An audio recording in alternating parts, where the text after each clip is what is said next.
Welcome to Blizzard Fire. We hope this video helps fire up your solution.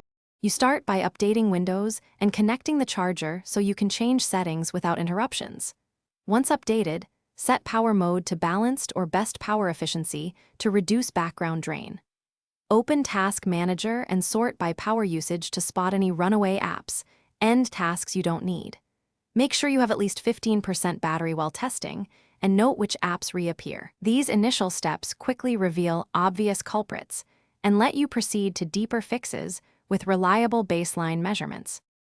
Once you've identified suspects, disable non-essential startup apps to stop automatic wake-ups and background CPU usage. Then go into privacy and security and restrict background app permissions so only critical apps run unseen. This lowers disk and network activity.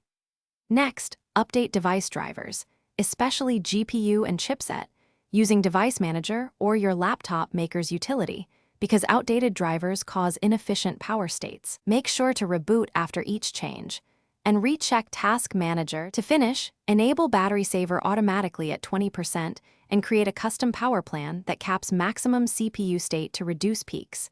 This often extends life by noticeable margins. Run Windows Power Troubleshooter and recalibrate the battery if percentages jump, charge to 100%, discharge to shutdown, then charge again to 100%. If drain still persists, perform a clean boot to isolate software, and if needed, contact the OEM for hardware diagnostics or battery replacement. Troubleshooting tip: if battery reports wild swings, suspect calibration, or failing hardware. Thanks for watching. If you found this helpful, don't forget to like and subscribe.